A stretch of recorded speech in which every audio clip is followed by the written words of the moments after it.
don't think consumers differentiate between 85, 95 and 90. People only differentiate between 0 and 100. At the top, there's only room for one, right? I believe in India, 80% of celebrity usage in advertising that I see is not thought. Creating is easy. What to create is $1 million question. Hi, you're listening to Marketing with Vani, in which I speak to marketing gurus. Together we decode how marketing works in the real world to grow your business. Most founders believe that the key to expansion is to target a wide and varied target audience covering many different segments of consumers. That's the absolute death knell for a new brand. The fact is that when you are narrowly focused on a specific consumer segment with the product range that specifically solves for that consumer's specific stated problem, then you stand for something and you can then become aspirational to many others. In a super fun chat, Vani sits down to dissect and understand this with real examples from different brands with Dhruv and Dhruv. Yes, into two of Arata. Arata is a leading D2C brand. Double the speakers, twice the fun. Thank you so much for being here on this show. I want to first start by asking you, what is this name, Arata? What is the correct pronunciation and how did it come about to be? Tell me about that. Vaseem, do you want to take that? Sure. So first of all, thank you so much for having us. And I think you pronounced it absolutely correct. It's pronounced as Arata. And Arata means something fresh, something that's fresh and new in Japanese. So it kind of fit very well with what we were trying to do. We were trying to introduce a fresh and new twist to hair care specifically, because we had a hypothesis that there's a lot of innovation going on in hair, but we're not seeing any of that in India. So that's where the name comes from. It's in a Japanese word meaning fresh and new, which we actually later found out in Italian means to sow, like to sow a seed. So ended up having a beautiful double meaning. And apart from just the fresh and new perspective that we were bringing to hair care, this was about 4 years ago when we started the company. And at that time, D2C wasn't really a buzzword. It wasn't as popular as it is today. And at that time, it was quite pioneering and cutting edge to launch a brand on the internet and just sell directly to the customer and bypass a lot of the middlemen and the modern trade stores and general trade stores. So it was not only a new and fresh and new perspective on hair care and skincare, but it was also a fresh and new perspective on how to make small batch fresh products and get them to the customer as soon as possible. Wow, that's fantastic. And did you ever think that might come in the way of scalability? I was just going to say, we initially did have that concern that if we want to ensure that we never compromise on the integrity of our ingredients, would that hamper us from extending our product offering, or would that hamper NPD? But I think we quickly found out that no, it hasn't hampered us thus. And we started with contract manufacturing, where we'd have our own unique formulations, but we were working with different contract manufacturers throughout the country. That's where we were sourcing from, and we were distributing over the internet. And there weren't any supply chain or any other kind of bottlenecks or constraints that we had to work within. So scalability was never an issue. We always made sure we partnered with manufacturers and suppliers who could scale up with us, and also made sure we sell on platforms like our own website and different marketplaces that could continue to drive business for us as we scaled. That's fantastic. So you're saying you've been able to scale while manufacturing with several different suppliers, and you've been able to keep quality consistent despite that. That's right. Okay, so tell me, how have you gotten to 100 crores? I've seen this number 100 crores. You're so young. You're so young into the business. How does one hit 100 crores? Yeah, so there's a clarification there. So the 100 crores is actually the most recent valuation. 100 crores is not actually the run rate just yet. In terms of a run rate, we're still around the 25 to 30 crore mark. So we have rapidly scaled up over the last 4 years. And I think one of the reasons why we've been able to ramp up and scale up so aggressively is, one is, I think we found very specific niches by addressing opportunities that are unmet and unserved, or underserved rather. So long as you find a niche and you build the product, number one, and two, raise enough capital and build enough infrastructure to bridge the gap between the demand and supply. Scaling up in this day and age, it's really not as hard as it used to be, because we have access to distribution on the internet, and we have access to data from performance marketing and specifically targeted marketing. We have great access to marketplaces. People are discovering brands and are open to trying brands on social media. So I feel like gone are the days where one needs to have a ton of cash and, how it used to be in the old economy days to build a consumer brand and scale up. And even though we haven't got to 100 crores, we know of many brands that have been able to, in less than a 5-year period, get to 100 crores. crore kind of run rate mark. I'd also just like to add there that it's also not easy. We've been on this journey for about 4 years. Entrepreneurship and the startup life is very difficult. It's also because you start out as, in most cases, of course, you have a lot of, say, hypothetically technical experts who are founders as well. But for Madhok and I, that wasn't the case. We started out as generalists, which seems to be quite common amongst a lot of other startup founders. And we slowly had to start making that move from understanding that, okay, look, these are the tasks that we do personally as generalists. We then moved on to hiring team members who are also generalists. And now slowly we found that the next stage of growth is going to come through specialists. But this journey has been a very difficult one, a very challenging one, but a very rewarding one as well. So again, scale part is relative, like Madhok mentioned. Of course, even getting to, around the 25-30 crore number that we're at right now is, let's put it this way, we have far more opportunities to get there now than we ever did before. But I also wouldn't want our viewers to think that, getting to 30 crores or 50 crores or 100 crores or more is something that's very simple and easy. It's taken a lot of trial and error, a lot of experimenting, and above all, a massive amount of failures, but what we like to call learnings. So we're there. We've learned the hard way many times. And during the course of our chat today, would even like to tell you what those learnings were and how we meandered away from what our core offering and our core proposition was, and how we've circled around and come right back. So tell me about exactly this, Dhruv, what our core offering is. Tell us a little about your product and who is the core consumer you are targeting this product at. So to talk to us about the product and the consumer. So essentially what our brand mission is that Arata is a plant-based hair care brand with advanced solutions for all hair types. This is something that we've embodied now. Our core offering when we started was specifically hairstyling products, and specifically a hairstyling gel and hairstyling cream when we first started out. We always started out as a unisex brand, so we wanted the demographic to be equally, we wanted to be inclusive brand which had women, men and others. And we found hair care solutions and styling solutions that could be offered to both. But when we first launched, our thought process was that by default, this would probably be highly skewed to men because men would have a much higher use case for this then. Very soon after launching, we very quickly, and not by design, our hair gel and hair cream specifically very quickly got accepted into the curly hair women community, into what we call the CG method, which is the curly girl method. So we were very pleasantly surprised, and this is actually what really helped us take off. The curly community has really helped us get to where we have, and we very quickly realized that we were filling a very big gap that existed in specifically for curly hair women. We found that curly haired women were actually using Brill cream and general men's styling products for styling their hair. And when we launched our first two products, which even today are our top selling products, it was very quickly taken in by the curly community, and they started using it. They started loving it. They started posting about it. And very quickly, we started scaling up these two products. And when that started happening, we said, okay, fine. We found a product market fit specifically over here, where a large gap existed. And post that, I think, is where we maybe into this 1.5 year or 2 year mark, we meandered saying, okay, wow. We started looking a little externally instead of internally. We started looking around saying, oh, wow, there's so many skincare brands. There are vitamin C creams that are working. There are green tea serums that are working. There are, hyaluronic acid products that are working. And we started looking a little outwards and saying, oh, wow, there's such a large market there in skincare. Let's start developing with the same brand philosophy we have. Let's start developing products in skincare. And then we started doing that for almost a year. And we discovered that Arata just wasn't known in the market, and we weren't loved by our customers for our skincare. We were known and loved for our hair care. How long were you into the hair journey before you ventured into skin? I would say about 1.5 to 2 years. So for about 1.5 to 2 years is when we were focusing more on hair. And then there was about a year in the middle, last year, where we said, you know what, let's further expand the portfolio because we have great philosophy as far as the ingredients and our brand pillars are concerned. We can totally extend this into skincare. To be fair as well, when we started, we had a portfolio of products in various categories. We started with lip balm, a face wash, a shampoo, conditioner, a body wash. So we had a presence across multiple categories right from the beginning, as luck would have it. And as the scale came organically, we saw a larger uptake in hair care, as Vaseem mentioned. But then we made a purposeful and deliberate plan to expand our skincare portfolio. As Vaseem mentioned, seeing the wave of vitamin C and all these different opportunities that were opening up in the market.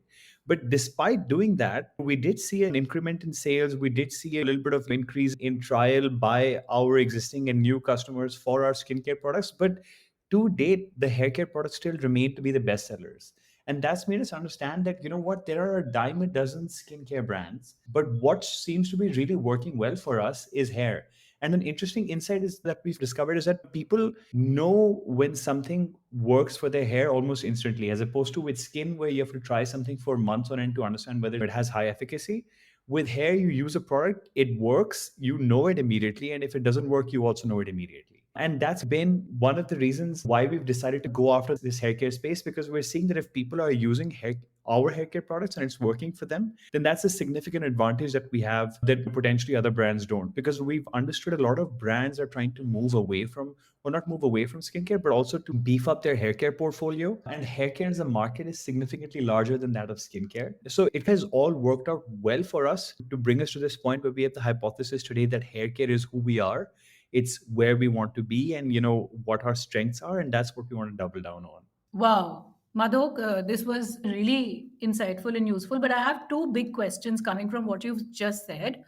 Number one, did you not think that now that we ventured into skin and we may not be getting the kind of numbers that we'd expected in skin, but skin is such a large category, why would I not want to just participate in skin and have revenue coming in, even if it is a drip revenue? But even if I were to choose to continue playing hair, and hair is what I focus on, and skin, I'm not going to specifically advertise, I'm not going to really focus my energies on skin, but participate in that market right at the fringes. And even if I am a decimal, fifth decimal, 10th decimal player, and I get in some revenue, then what's wrong with that? Let me keep that. That's number one. You didn't think of doing that. You chose to move away from skin. So my first question is, why did you not, or how come you didn't consider the possibility of allowing skin being a revenue generator for you, knowing that skin mein ab kuch to hai, ab kuch to product hai, we've made the effort of launching some stuff over here, why retract?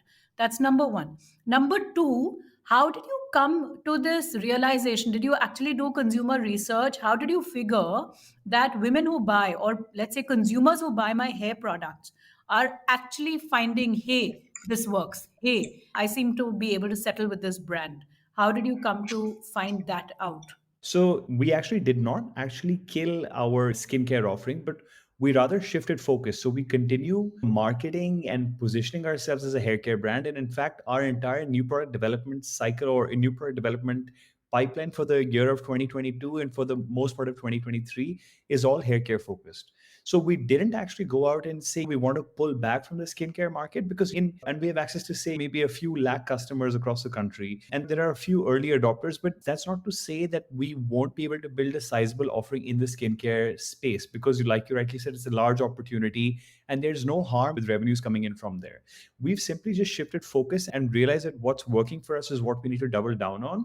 We can under index on the new product development pipeline for skincare. We can continue serving those customers and products that are currently doing well in the skincare space, but we need to really double down and leverage what we have going for us in hair care. We haven't actually gone and withdrawn from skincare. We've just simply dialed up our hair care offering and marketing and positioning. I just want to also add there that we also saw that the data was telling us that more than 75% of our revenue was coming from hair care. Essentially, moving focus, not moving focus, adding to that focus, the skincare category also meant that having to divide budgets, having to mix the communication and advertising focus also towards skincare eventually meant that we were moving focus away from what our core market was. The impression that we got was that eventually it was turning out to be a situation where a customer would land on our website and say, oh, these guys are good at everything, but they don't seem to be experts at anything. So when you come onto, and I would just say this generally for all brands,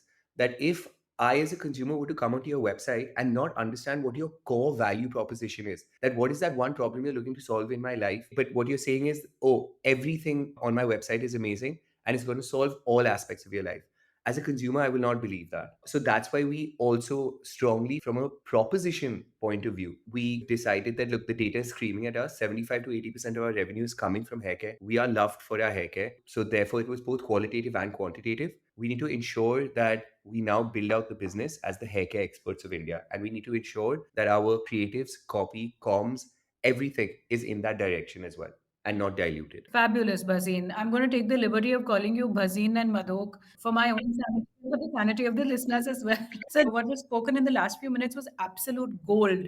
I just want to say this, add my own point of view also to this conversation, which is that, most founders believe that the key to expansion is to expand the product range, expand geographies, expand channels, have different propositions, different brand propositions for different product lines, so as to be able to appeal to a very wide audience. But the reality is, the fact is that actually covering many different segments of consumers is counterproductive. It goes against the principles of marketing. The fact is that when you are narrowly focused on a specific consumer segment with a product range that specifically solves for the consumer's stated problem, like you said, people must come on my website and know exactly what I'm solving for. Then you create a space. You own a space in the consumer's mind. And that then becomes your stronghold in the consumer's mind. The reason why consumers come to you, once they know why come to you, then they can also discover blah, blah, blah, blah, blah, and may also want to buy the blah, blah, blah, blah, blah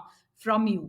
But there has to be a central hero on the back of which the brand is built. So this is fantastic. I completely agree with you. We do see some exceptions to the norm. We do see some brands that have really gone into hundreds of SKUs across multiple categories: hair, skin, color, leave-ins, rinse-offs. It seems to be working well for them. In your opinion, do you think that there's a tipping point beyond which, is it a revenue threshold, or is it a more softer aspect beyond which one can venture out into multiple categories? Because this is a debate that Basine and I keep having internally as well. For me, the answer is in the stage of the life cycle of the brand. Like I said earlier, see, at the end of the day, the consumer's mind is extremely cluttered. She is receiving a zillion messages and advertising, not just advertising in your own category, but advertising across. So there's some crazy number, which is the number of messages on an average by various brands across the day that we are exposed to without even consciously registering are over 1,000 branded messages of various kinds that we are exposed to. Now, in all of this clutter, I, as a marketer, I, as a founder of a business, have to make sure that my brand goes into the consumer's head and she is going to remember me when she has to buy this category. And the answer to that question, Dhruv, is basically, if I'm not able to first occupy a space in the consumer's mind, then the more I dilute the messaging, the more messages I give, the more number of confusion I create in her head, lesser the chance of me being picked up, lesser the chance of me being able to build muscle memory.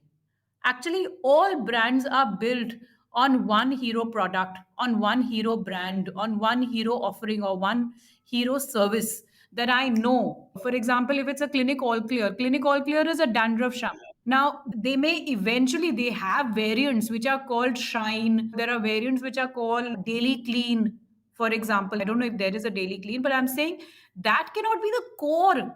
They've gone into various such segments in order to participate. Let's say there's a Shine market. They've gone to participate in the Shine market. Fundamentally, the brand stands for dandruff. I go to Clinic All Clear for dandruff. And even Shine, actually, they will deliver in the context of dandruff. It won't be the shiniest of shining shampoos. It'll just be the shiniest of dandruff shampoos. Exactly.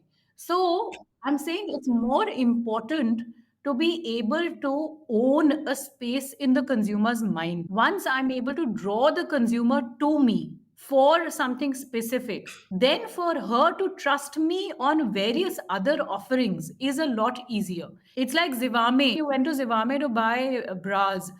And if Zivame were to also start, which they have actually, now they're doing petticoats and they're doing a whole lot of other ancillary products. In fact, if Zivame were to tomorrow start doing even jewelry, and I'm there browsing through bras, and if I happen to buy some cosmetic jewelry and I suddenly see a pair of earrings, they say, yeah, this looks nice, I may buy that as well. But if Zivame started to say, hey, I do bras and I do jewelry and I do makeup and I do, mattresses and I do whatever else, then I'd say, I don't know who the F are you, and I don't know why I should come to you.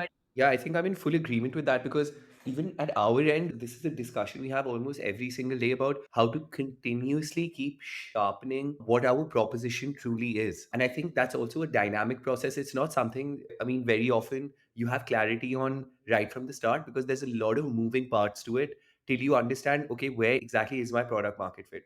So even for us, when we say we're looking to build ourselves out as the hair care experts of India, that's a 25,000 crore market. We can't be experts at hair care in general. That can't be the brand positioning. So we're continuously now through all our learnings to say that, okay, within hair care, like you mentioned dandruff, within hair care, there's the dandruff experts. Within hair care, now where does Arata stand? What does Arata stand for? And what is that exact value proposition? So now that's the next part of how we're trying to flesh this out and build out exactly what the brand proposition is. Yeah, and we have to look at our portfolio and see and evaluate that which SKUs are here for the play to play strategy and which SKUs are here for the play to win strategy, and then build it like that. Very nice. I love the words used, play to play and play to win. Absolutely. I'll give you a parallel example from my hair days at Unilever. I launched a range of hair care products in 10 countries, Southeast Asia and South Asia, for colored hair. Now, our proposition was hair care products for colored hair, which is fashion out. Color is you color your hair to cover grays and then you cover your hair to make a fashion statement. And our proposition was to this young college goer, young working executive who's out there working with a bounce in her step and she's looking to make a fashion statement with her hair. And of course, like both of you also earlier said in different words, hair is a tool of instant transformation, right? I can style my hair, I can color it, I can do stuff with my hair to instantly make a statement about myself, which I can't do with skin. Now, because our proposition was hair care for colored hair, fashion out, we realized that actually the covering grays market is about 50x of the fashion market, and fashion market is far bigger in countries like a Vietnam or a Singapore and most other countries where the market is very large. It's all covering grays only. So we said, now again, it was this classic question: how do I make sure that I'm participating in a large enough category? How do I make sure that I'm not limiting my growth potential? And so we did launch a black shine. We launched a black shine, and that black shine was different from the other black shine that Sunsilk had. Of course, we didn't call it black shine. I don't remember. We called it black something else, but that was just smart marketing.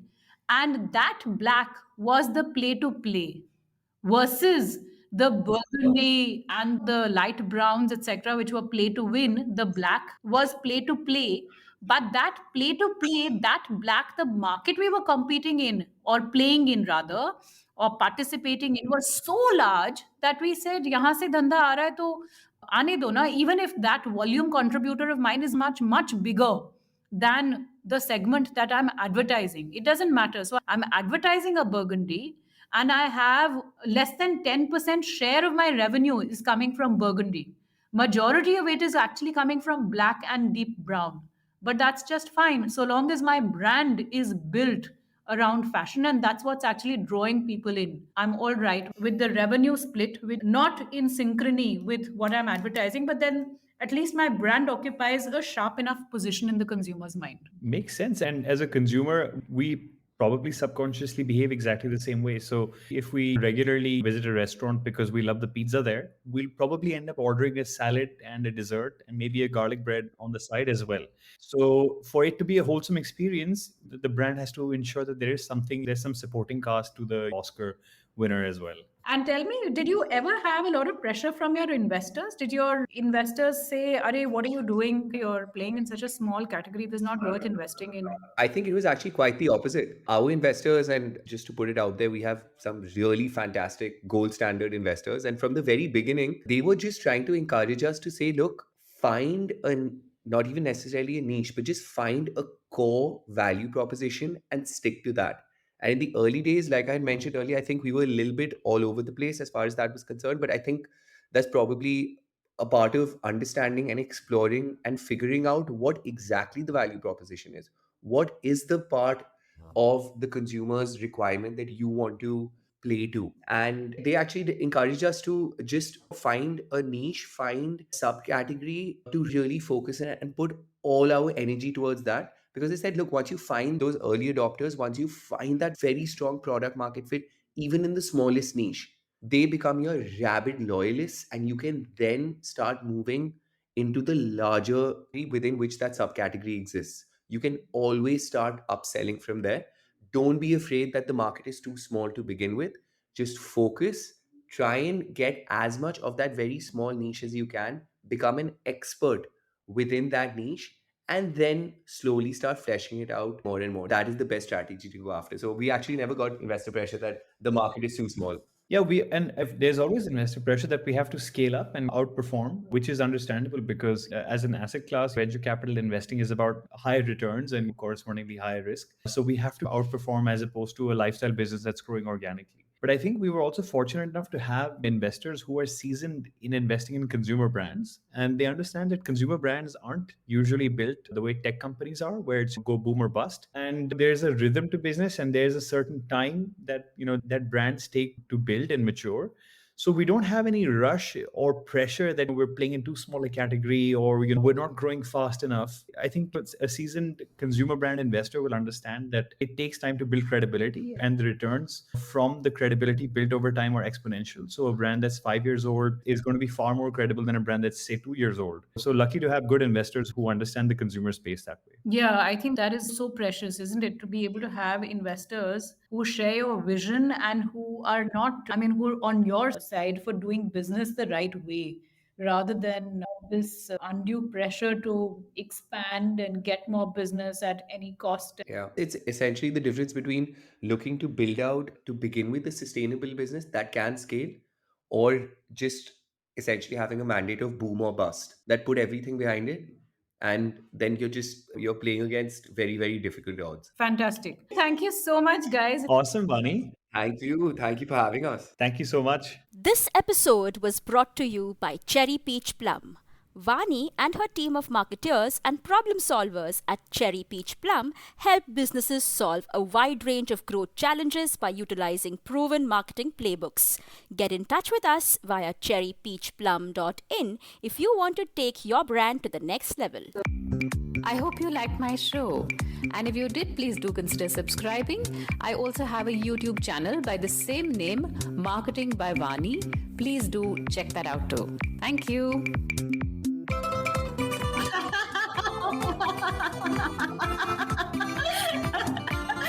How badly could she screw up one line? Okay.